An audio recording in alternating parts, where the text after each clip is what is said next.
So just allowing all different types of kids to get involved through localization, creating our chapters, and we're so happy to be partnering with GrainEd today. Even though this workshop is a part of our Week of Workshop series, the entire workshop, the content is entirely GrainEd's.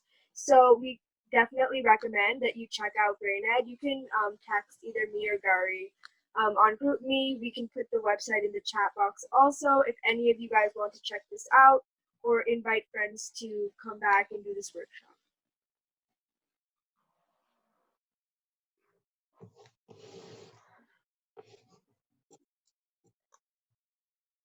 Great. Are we ready to kick off then?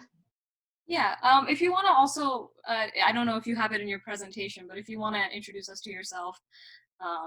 And I have a bit. Yeah. Well, I have a bit about myself. So yeah, awesome. I think I'll make a start, and then obviously feel free to fire questions at me as we go along. Type questions into the chat box. I may not be able to see them, but I'm, maybe Gauri, you can keep an eye on the chat box, and if you see any questions pop up, interrupt me. Well, I should share my screen at this point. Give me a second. Okay, so hopefully you can all see the slide now. Yep, give me a thumbs up. Good, okay. Right, so yeah, the topic is the human brain. The dramatic title is It's an Enigma. And as Gauri said, we're doing this on behalf of this organization called GrainEd. The objective is to try and bring some of the science that we use in our everyday life, in our professions, back to the basics that we learned in our school days, and we didn't really appreciate what it was for at the time. And it's kind of eventually made sense in our lives, and we thought this would be an opportunity for us to bring that back to the young people who are learning it, and hopefully they'll appreciate it a bit more as they go along. Right, so a little bit about me. I'm speaking to you from Manchester in England. That's where it is. That's Britain, and that's right in the middle, kind of there is the city of Manchester. And it is, you may have heard of Manchester in New Hampshire, but this Manchester is quite a bit older than that, and it's actually one of the birthplaces of the Industrial Revolution. So this is where heavy industry and engineering started in a big way back in the 17th and the 18th centuries, and was actually the birthplace of the industrial might of the British Empire, which spread across the world during that time. And in closer to our time, this is a guy called J.J. Thomson. Any idea what he did? He split the atom. He was the first person to split the atom, and he did that here in Manchester. So it has an ongoing lineage of industry and science, and it is also the birthplace of liberal thought. You may have heard of the Guardian newspaper. There is a US edition. Started life as a Manchester Guardian back in the 1800s, and only moved to London about 40 years ago. So that's a tradition of radical thought is still there. It was one of the first places in England to welcome Mahatma Gandhi to England, and there's a statue of him in the main town square. It's also the home of the greatest soccer team in the world, I should say, Manchester United, of which we are all fans, and that's my kids at the stadium. That is Rahul, my son, who's in the background, but he's listening in. So I'm a doctor. I work as a neurologist, and I work here in a place called Salford Royal Hospital. I'm also a senior lecturer in this place, which is the University of Manchester, which is what I do my teaching and research. So that's about me. And I'm, as Gauri has talked about GrainEd, and our mission is to try and make learning enjoyable and hopefully get kids to understand how the knowledge that they acquire is applied in real world, and hopefully that'll make their learning experience more interesting, and they'll get more out of what they learn at school. Okay, so I think that's all I have to say by way of introduction. So this is the topic, the brain. I mean, this is a vast and complex thing, and it's almost impossible to know where to start when you start talking about the brain. what I'm going to try and do is just give you an overview of how we got to our current state of understanding about what the brain is and what it does, and hopefully that spur your interest to find out more yourself, and the information is there for you to find if you are interested. Right. So what is a human brain? It's this kind of pinkish gray, wrinkly thing which sits inside our heads, and it's actually relative to our other bits, other parts of our body. It is a rather overdeveloped organ, and we don't really know why it is so big. We are only an average-sized primate as apes go. Gorillas and other apes are bigger than us, and we are an average-sized primate. We have this hugely overdeveloped thing in our head. It has a lot of cells. It's got 100 billion brain cells, which we call neurons, and they are connected together by between 100 and 1,000 trillion connections. They're called synapses. So it's a complex network of cells. This thing is, and it is also an incredibly amazing thing. If you think about it, everything that we know, everything that we can feel, see, imagine, dream, etc., comes out of this. So the entire universe, from the human point of view, is occupied in this. Right. So how does this compare to other animals? So these are the brains of comparable animals of similar sizes, if you like. Well, the rat brain is obviously quite small, and rhesus monkey, chimpanzee, bottlenose dolphins are similar in size. And you can see that when you come up the evolutionary tree up to the level of chimpanzee, you can see that the wrinkly patterns are pretty similar to the human brain. So this has some advantages, and that's we utilize, because there are certain similarities between animal brains and human brains. And when it comes to studying the brain, you can utilize those similarities, and you can extrapolate some of the information you get from studying animal brains to the human brain. Okay, so how do we study the brain? So we can study animal brains, like I just said. You can study animals in health and in disease. You can produce diseases in animals in their brains, and then study that. So you can use lots of different animals. Obviously, there is a strong move to minimize the use of animals in experiments, and higher animals like apes and so on are very rarely used.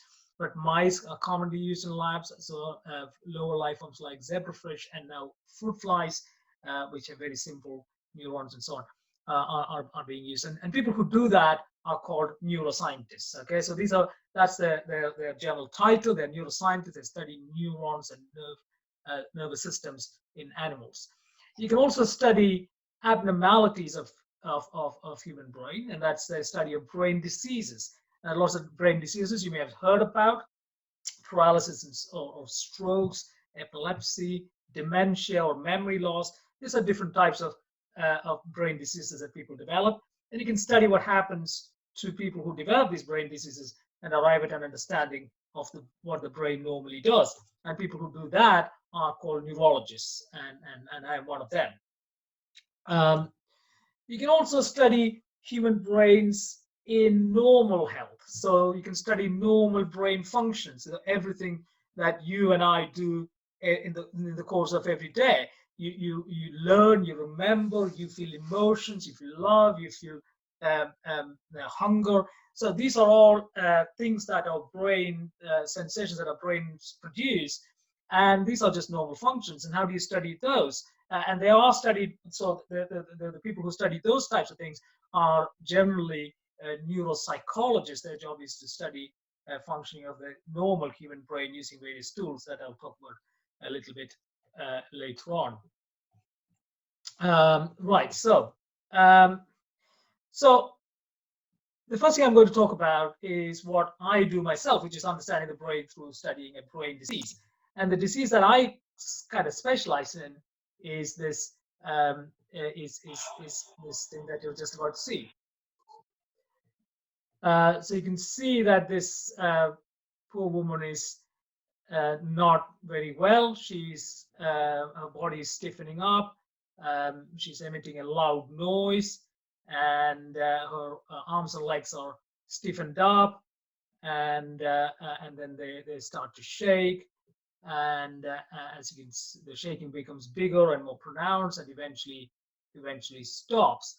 So that is epilepsy, and that's called an epileptic seizure or a fit, and that's a pretty frightening thing to witness. If I was doing this face to face, I would look at your faces when I play this video and see how you reacted to that. And quite commonly, people react with horror, with unease, with fear, and that's the usual reaction to seeing something like this happen for the first time. I mean, if you're with your friend and your friend has a seizure and you've never seen a seizure before, you'll be petrified. You'll be absolutely terrified the first time something like this happens. It's a very frightening thing. And that was indeed the reactions recorded in our earliest literature. The first descriptions were in the earliest settled human civilization in Mesopotamia, in the valley of Tigris and Euphrates rivers, which is where the first human settlement occurred. People started to live in big societies and had agriculture. They didn't have to wander about and be hunter-gatherers anymore. And then they developed writing, and they could write stuff down. And from that era, you have these sort of clay tablets where people would write in this cuneiform alphabet. And in those recordings, you can see that there are descriptions of people suffering epileptic fits, and the main description is of demonic possession. That they talk about how an evil spirit enters the body of the sufferer and makes them stiffen up and pass out and shake, and if it continues for a long time, that the person could die, etc., etc. So this was deemed to be some kind of demonic possession that caused seizures back in that time. If you move through history, the first rational thought in humanity originated with the Greeks, and it was in the Greek period that people started to think about rational explanations for natural phenomena. And that's the reason why a lot of the sciences that we have still have names harking back to ancient Greek, because that's when people started naming these things based on observations of natural phenomena. So, for instance, the word atom comes from a guy called Democritus, who said this is the smallest indivisible thing in the universe, and that cannot be divided any further. So that cannot be tomai, so atom, and so on. So, and that's why the earlier sciences were called natural philosophy. And even though philosophy and natural sciences have diverged, this is where rational thought first started. And in that time, the study of diseases were also in the same kind of rational way, and it was deemed to be a natural phenomenon rather than due to demonic possession or some kind of divine intervention. So the writings of that era, the main person who was prominent in the medical circles in those days was Hippocrates, and Hippocrates wrote a treatise on this thing that was called the sacred disease at the time. People still thought about it as some kind of divine thing, some godly or demonic intervention. So he said in that time that it is not, in my opinion, any more divine or sacred than any of the diseases, but as a natural explanation, it is supposed to divine origin is to man's experience and to the wonder at its peculiar character. So this is how this is what nearly 3,000 years ago that the Hippocrates wrote that, and he said those who attributed a sacred character to this malady were like the magicians, purifiers, and charlatans and quacks of our own day. So that's the rational approach to any natural phenomenon. There is something going on here. We need to figure out what it is. It is nothing divine. It's not due to the supernatural forces. And this was not about ever since Hippocrates' time, but it's still in many parts of the world still believed to be due to possession, and you have exorcism and various other superstitious practices in relation to epilepsy to this day, unfortunately. In ancient India, it was mentioned in the Ayurvedic text, the Charaka Samhita and the Sushruta Samhita, which are the ancient texts approximately around the same time as the Greek civilization. and that's where the Indian word apasmara comes from. Apasmara, lack of smaran is memory, so you lose memory, you go unconscious during that time, and that was due to the Indian descriptions of epilepsy. It was thought to be due to the imbalance of what is called the doshas, and the vata, pitta, and kapha. And if you know any Indian languages or Hindi or Sanskrit or anything like that, you know vata is air or gas, pitta is bile, and kapha is phlegm. And these were the three kind of doshas were the term that was used. And if there was an imbalance between these things, that would then result in epilepsy. And at a similar time, the Roman period, the great doctor of that time was a chap called Galen of Pergamon, and Galen was the first person to put forward a similar theory in Greek literature, where he introduced the concept of four humors. And you can see here that there were blood, yellow bile, black bile, and phlegm. And you can see that's exactly analogous to what is in the Indian literature at the same time. So it tells you of a common origin of these civilizations of that period, that there was possibly a little bit of interaction between cultures, but it probably reflects, it more likely reflects a common origin of these things. Anyway, so Galen was the first person to say the brain is the seat of the soul. This is where your soul lives. And he also said that epilepsy is due to something going on in the brain. And there is some, and he said it might be accumulation of phlegm or black bile in the brain. Then came the Middle Ages, where religious dogma ruled the roost. So the knowledge of Greek and Roman periods was lost, and the church dominated and controlled intellectual activity. So you could not go against what was in the Bible. The Bible was a final word on everything, and therefore any suggestion that that diseases were caused by some kind of other phenomena apart from as punishment from God would be seen as heresy, and that would be severely punished. That would be potentially a death sentence that question anything that was in the Bible. And that state of affairs lasted for the best part of 1,000 years.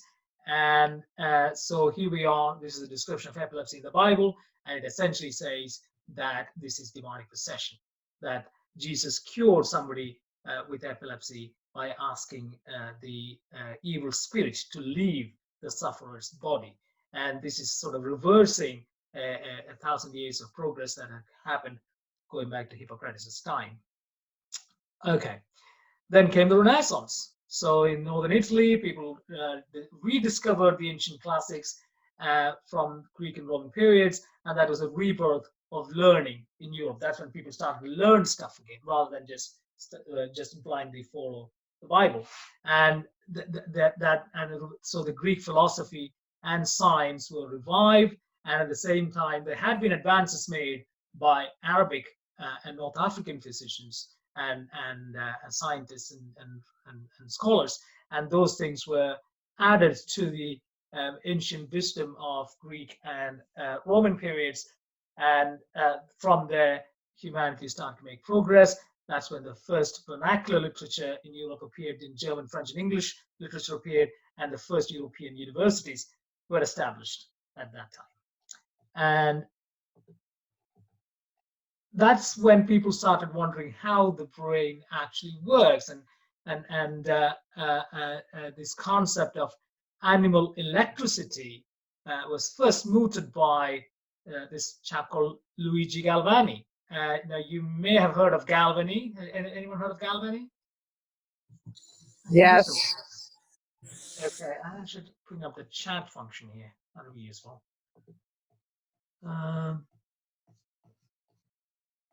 Okay, this chat, right.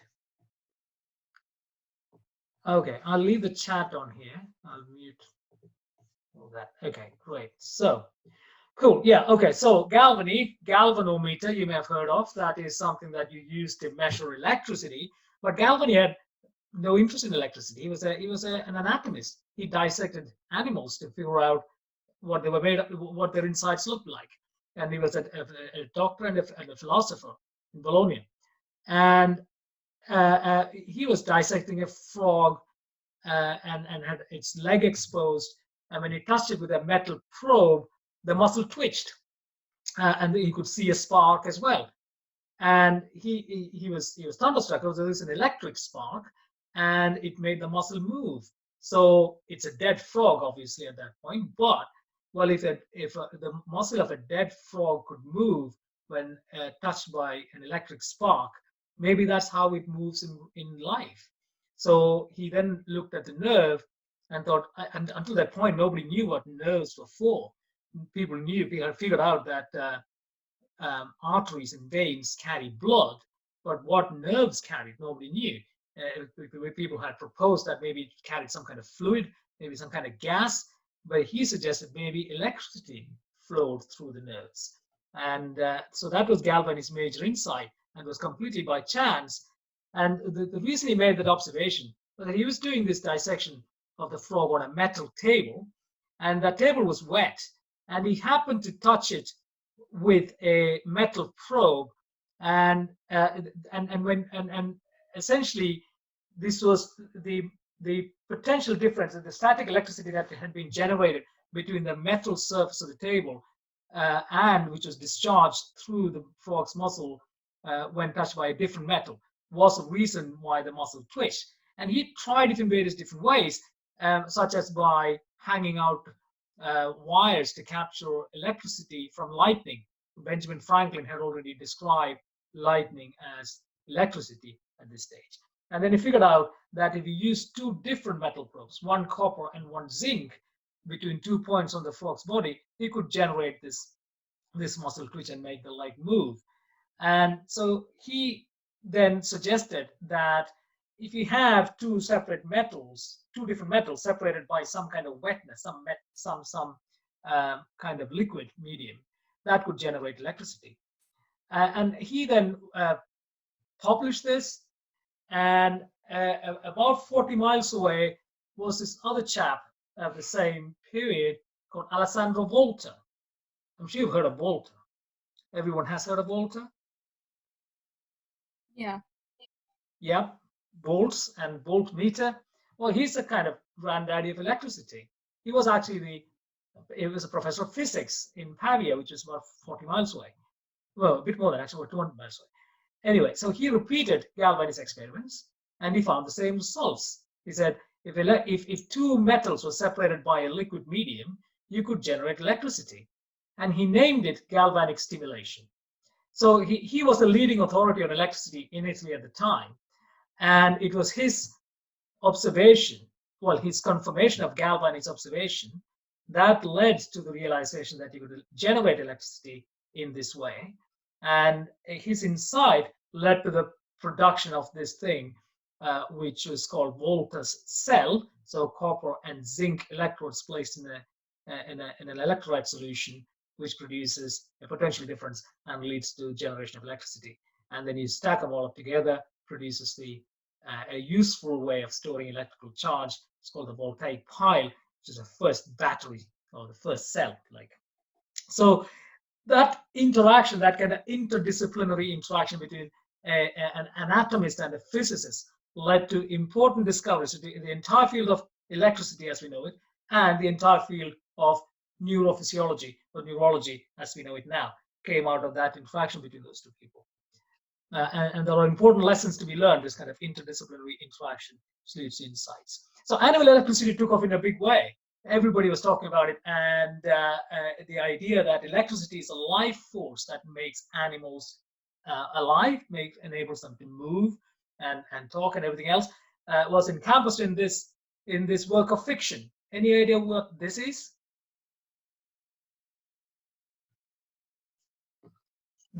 This monster, perhaps?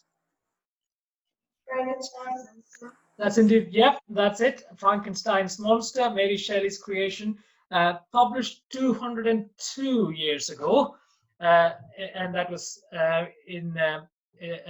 so 1818 was this publication. So the idea was that if you put electricity into dead things, you can make them alive. And the focus then shifts to London. In the 19th century, London was the capital of intellectual activity in the world, if you like. It was a center of the empire, and bright and brilliant people from all around the world came to London, to the Royal Society and so on. And there was this chap called Robert Todd, who was an Irishman, who proposed that the brain itself maybe will function as a battery, and the nerve cells, there were nerve cells that acted as electrodes, and the blood circulated amongst that in some kind of an electrolyte solution. And in this thinking, he was influenced heavily by Michael Faraday. Now you must have heard of Faraday. He was a superstar scientist of his day. He was a president of the Royal Society, and he was an incredibly influential and charismatic man by all accounts.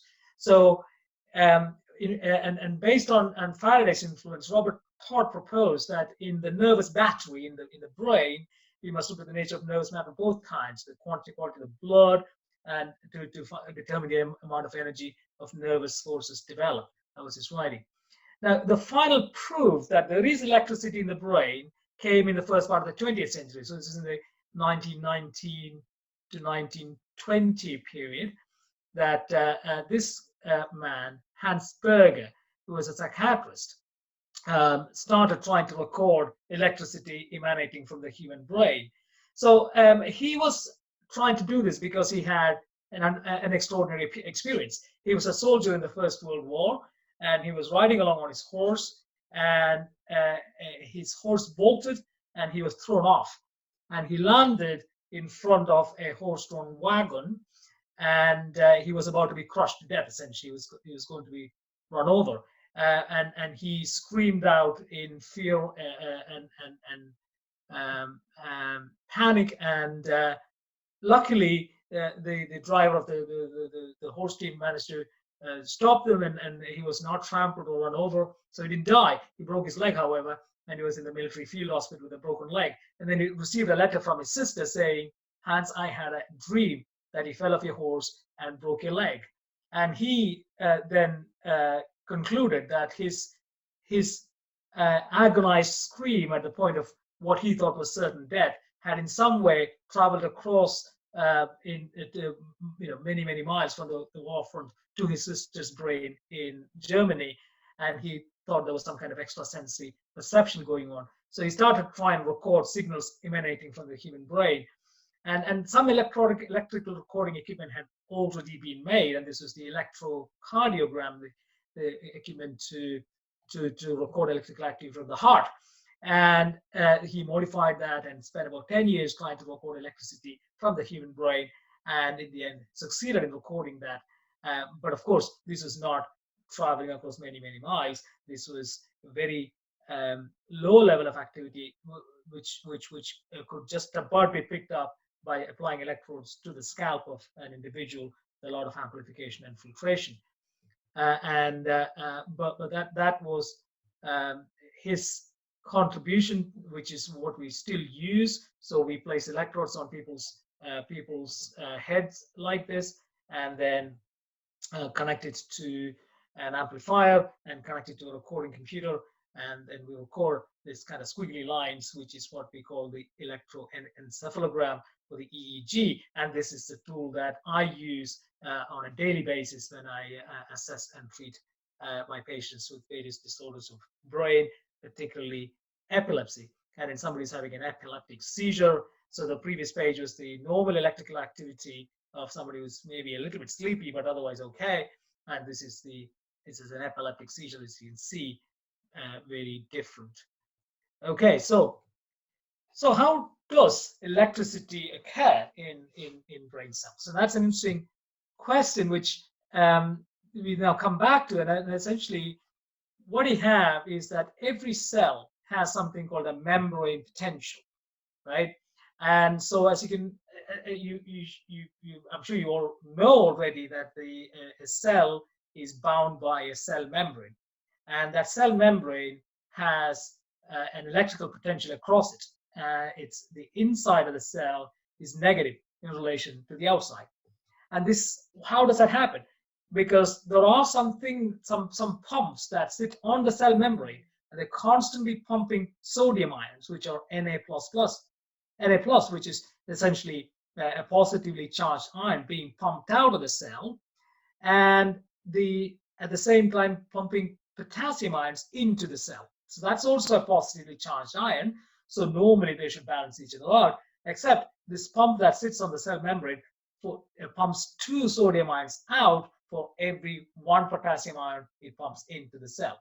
So over a period of time, for every 2 sodium that goes out, only 1 potassium comes in, and eventually the inside becomes more negative in relation to the outside. And all of the sodium is on the outside, and all of the potassium is on the inside. Now, this is a ubiquitous energy storage in nature. This is how cells store energy, by creating that potential difference. And this is necessary because, well, I'll talk about it in a second, but essentially that membrane potential can change depending on opening and closing of certain channels. And the channels would then allow all of that sodium to come back into the cell and all of the potassium to go out, and some negatively charged ions like chloride go in and out of the cell as well. And the opening and closing of channels can be affected by voltage of the cell. So there are certain channels that open when the membrane voltage changes to a certain level. And there are also certain channels that open when they are acted upon by special chemicals called neurotransmitters. So either by changing the voltage of the cell membrane or by these chemicals being secreted, which goes and acts on these channels can open, and the sodium and potassium ions, which are on the outside and inside respectively, can go across the membrane. So why did this happen? Well, this goes back to the very origins of life. So the life on planet Earth started in the depths of the ocean, and that's, we think, about 4.8 billion years ago. So there were monomers. So these were things that were small strings of molecules which exhibited this ability to change inorganic carbon to organic carbon. This process called carbon fixation, which could then become biological polymers. So the monomers became polymers, and they become much longer molecules, and they then develop the ability to replicate themselves, and that's what we now call nucleic acids, RNA and DNA. And they then became free living cells, and with the free living cells, they needed to separate themselves from their environment, and therefore they developed a membrane, or what we call the cell membrane. So this is the birth of biology from chemistry. So this is a process of abiogenesis. And when you separate the contents of the cell using a cell membrane, you have to, you remember this is happening in the depths of the ocean. All of the salt had to be kept out because you had to create a special environment within which the cell processes could go on. So we push, the free living cells in the depths of the ocean had to push sodium out of the cell and generated membrane potential and use that as a form of storage of energy. And we still have that in every human being, in every living thing, that all living cells are bathed in salt water. And as a result, all of our body fluids are salty in taste. So in a sense, all living organisms carry the sea within us. And that is a ubiquitous form of energy storage in nature. Right, so how does this membrane potential work? So it's a little cartoon that illustrates that. So that is the membrane, and then you have the blue dots that represent, so the blue things are sodium ions channels, and the yellow ones are potassium channels. And in the resting state, the blue sodium ions are all on the outside, the yellow potassium ions are all on the inside. And if you measure the potential using a voltmeter between the inside and the outside, you would measure a voltage of about -70 millivolts. So that's what we call the resting membrane potential. And what then happens is that the membrane potential changes for whatever reason. Maybe there's a little bit of chemical secretion, maybe there's a tiny bit of fluctuation of one of the channels. It allows the sodium ions that are on the outside to come into the inside of the cell, which then causes the potential to change again.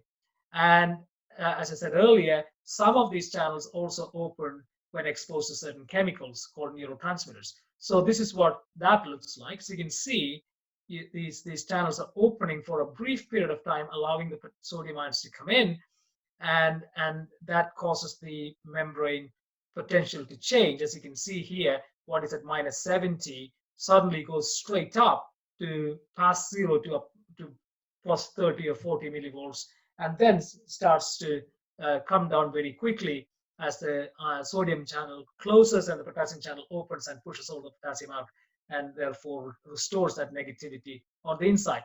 This is an electrical pulse that travels down the membrane, and that is what is called an action potential.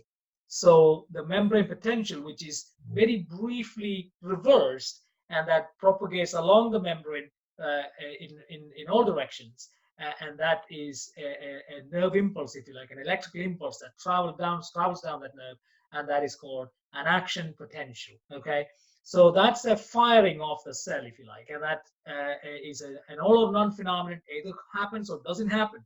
So it's like 0 or 1. It's like computer code. But the likelihood of that happening can vary on a spectrum of probability, and that is more kind of quantum mechanical concepts of how brain activity is controlled. So that's action potential, and that's a fundamental way in which brain cells communicate with each other by sending these electrical pulses. Okay, so here is another, and that when that reaches the end of that nerve cell, what happens is that it causes the release of certain chemicals, the neurotransmitters that I talked about earlier, and they go into the space between one nerve cell and the other, which is what we call a synapse or a junction. And when this chemical is released into that gap, it goes and binds to the receptors, the channels that are activated by binding of chemicals, the receptors, and that can then cause action potentials to be generated in the next cell in that link. So that's how electrical impulse is passed from one nerve cell to another. Okay, so this animation hasn't worked very well, but okay. Anyway, so what this is meant to show is how an electrical impulse can travel from the brain where it originates, down to the spinal cord, down to the nerve, into the muscle where it causes the muscle to move. And that is that's the fundamental idea that we have of how the brain controls movements in the body still.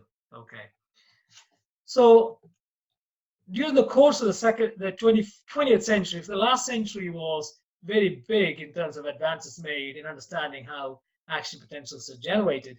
And one of the major contributors were these two guys, Hodgkin and Huxley in Cambridge, who studied the nerve cell, the neuron of squid, a giant squid, which has got a very big brain nerve cell, which can be studied in great detail.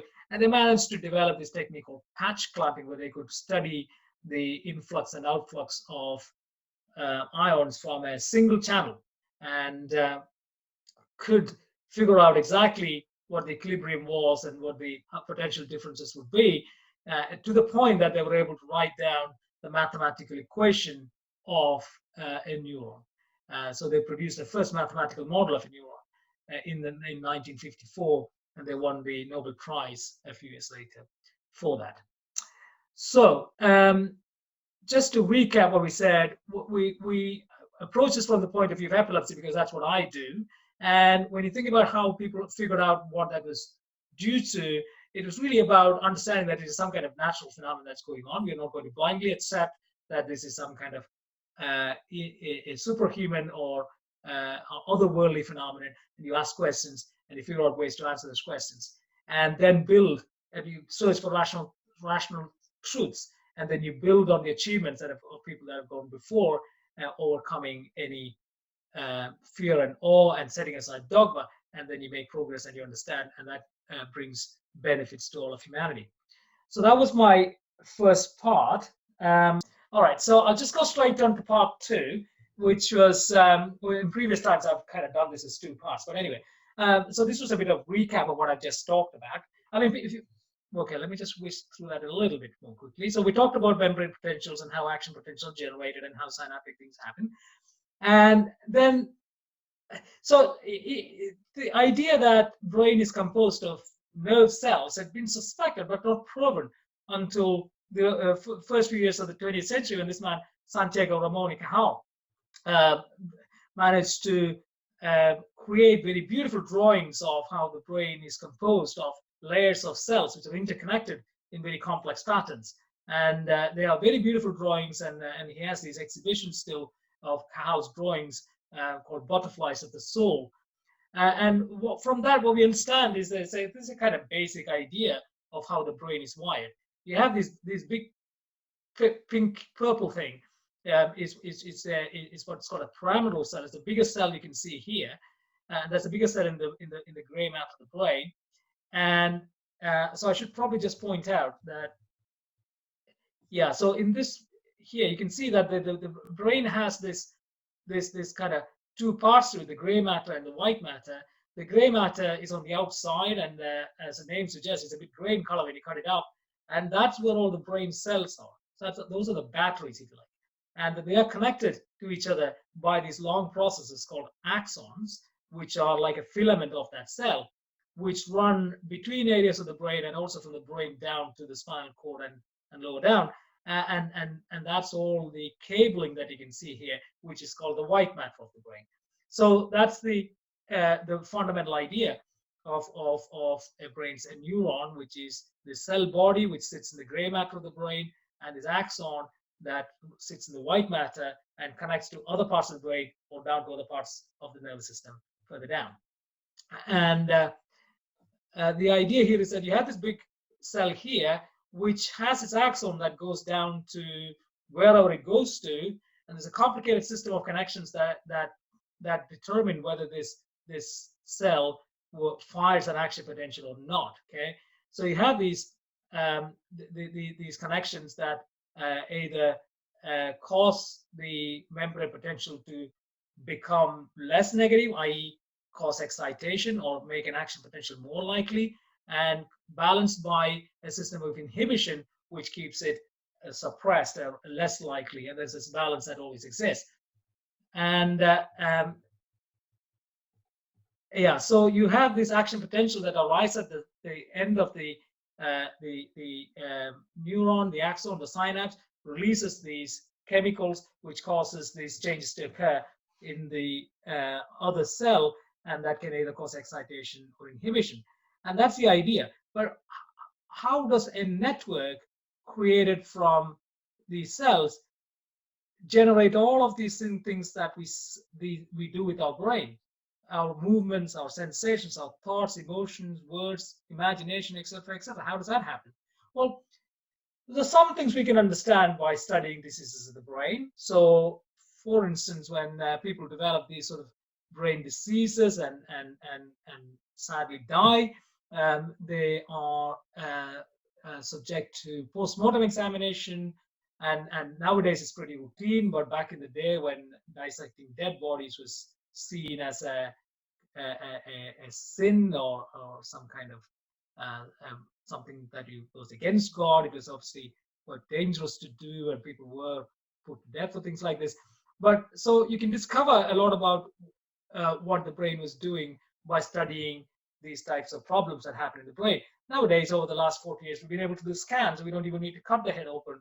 You can find these things out while people are still alive by doing scans, and they can show us these abnormalities, and you can tell us, and you can then see what the person can or cannot do, and arrive at some idea of why what that part of the brain is concerned with. And from that, you have some idea of what certain parts of the brain do. So there are certain areas that are concerned with sensations, certain areas that are concerned with movement, motor cortex, some areas concerned with speech, certain areas with smell, hearing, vision, taste, etc. So we know that from studying people who've had things go wrong with those areas of the brain, and then we know consistently what symptoms they have, what it is that they are unable to do, and we know what these areas of the brain are concerned with.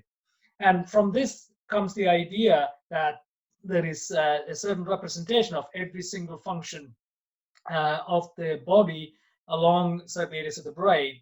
And so if you map out which bits of the brain control the movement of which part of the body, then you have this kind of very distorted representation of the body. So the hands, particularly the thumb, has a huge area of the brain responsible for controlling it. So the tongue and the lips as well, but the body, the trunk, and the upper legs and so on have a very small area representing the body. And this is often referred to as the homunculus, which is a German-derived term, I believe. I think it means a small man, a little man sitting inside your head controlling the movements. And for the sensation also, there's a similar representation in a slightly different area of the brain. But what about other things? So it's not just about movement and sensation. What about personality? So there have been certain high-profile individuals who had certain things happen to them, and then and they exhibit very curious changes to them, which people have been studying. And this is a guy called Phineas Gage. He was an American railroad worker, and he had a blast injury when this iron rod that he's hanging on to here was blown straight through his head. It went up through his cheek and came out of the top of his head and came straight out, and it didn't even left a big hole in his head, but it's basically smashed up the entirety of that part of his brain. And these are the descriptions. So previous to his injury, although untrained in the schools, he possessed a well-balanced mind and was looked upon by those who knew him as a shrewd, smart man. But after this injury, he became gross, profane, coarse, and vulgar to such a degree that his society was intolerable to decent people. In this regard, his mind was radically changed, so he decided that his former friends and acquaintances, so decidedly that his friends and acquaintances said he was no longer Gage. So Phineas Gage became a different person after this part of his brain was affected. And he was a medical curiosity for many years in Boston and surrounding areas towards the end of the 19th century. He traveled around, his physician showed him around to lots of medical circles. And so he was a famous example of what the front part of the brain, which nobody knew what it was for, was responsible for. And it was deemed that injury was responsible for changing his personality. And another example is this man here, Henry Molaison, who had epilepsy coming from his part of the brain called the temporal lobe. And surgeons in Montreal removed that part of his brain to cure his epilepsy. He had really bad epilepsy, and they removed a bit of the brain called the hippocampus. And that was in 1953. And he has not formed, he did not form any new memories from after 1953. He knew everything. He could remember everything that he knew before that. So he remembered his childhood, everything he learned at school and so on, but he was unable to form any new memories. So everyone who he met after 1953, and each time he met them, it was like meeting them for the first time. And he lived until 2012 when he died of other causes. But so that gave psychologists great insights into what that part of the brain did in relation to memory. Hundreds of research papers were written on him. He was a subject of many PhD, etc., etc. It was just facts that he could not learn. He could learn skills, so he could potentially learn to play the piano, for instance. So there are these examples that give us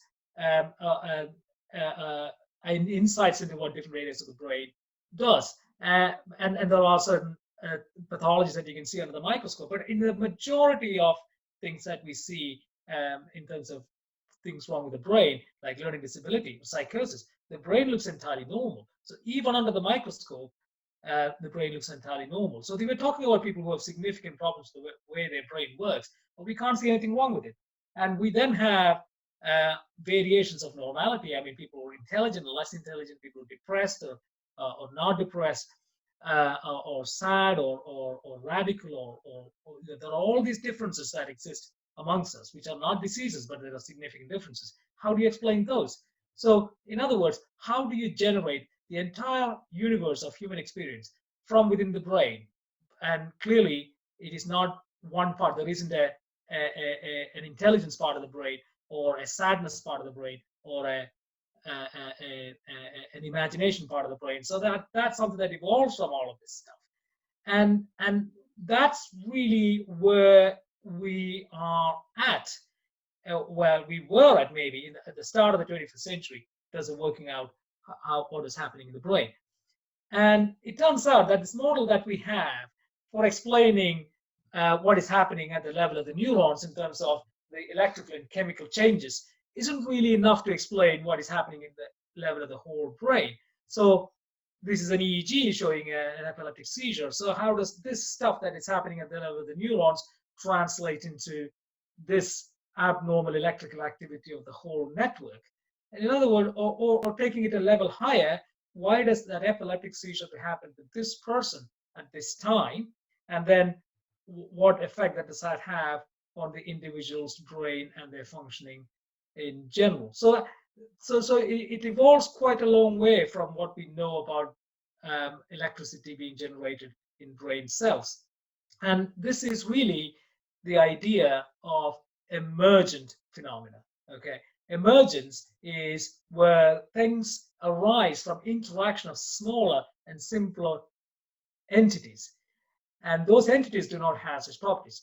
So a single brain cell does not have any intelligence of its own or any imagination of its own, does not feel pain on its own. But when a huge number of these brain cells interact with each other in a complex fashion based on the wiring patterns of the brain, that then leads to intelligence and emotions and creativity and all of those things. And that is a phenomenon that exists everywhere. So for instance, you could say that life, which we study in biology, is simply a result of lots of interactions between molecules and atoms that happen in chemistry. And chemistry is simply an interaction of elementary particles, atoms and electrons and so on, which we study in physics. So in a sense, chemistry emerges from physics. I mean, if you study physics, you don't understand chemistry because chemistry has properties all of its own. And similarly, even though biology emerges from interactions of organic and inorganic chemicals, if you study chemistry, you don't understand biology. It's got interactions all of its own. And so this is where the traditional idea of pure sciences and less pure sciences come from. So sociology is generally regarded as an impure science. It is messy and noisy data. It's about people interacting with each other. And psychologists can say, well, psychology, if you apply psychology to lots of people, that's what essentially sociology is. But then biologists can say, well, it's psychology is just brain activity studied in a human context. So psychology says apply biology. Then chemists can say, well, biology says apply chemistry. Well, physics can say, well, physics, if you apply physics, that's what chemistry is. But then there is the cune of all sciences, which is mathematics, which is basically what governs physics. The philosophers traditionally stand outside this box and say, well, why are you all in that box? We think outside that box. This is a traditional view, but in reality, it's a little bit more like this, where the difference between the unreal sciences of social sciences and creative arts and humanities and philosophy, which then leads to theoretical physics and mathematics, is really blurred, because every scientist who conducts an experiment to prove or disprove a theorem is essentially taking a philosophical point of view, which is informed by all of the humanities and arts that influence them. And that's a fairly deep concept for you guys, but essentially, hopefully, in your future education, this concept will become a little bit clearer. So, going back to the idea of emergence, here is an emergent phenomenon, right? So this is a murmuration of starlings, and a starling is a pretty unremarkable little bird. And if you saw one of them, that doesn't really amount to anything. But when a few thousand of them fly like this, then they do that to escape a predator.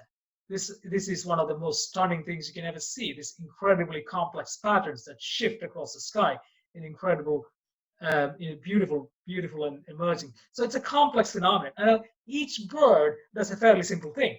It flies in a straight line, and if it is moving away from its neighbor, it flies a bit closer. If it is too close to its neighbor, it flies a little bit further away. So that's what it does.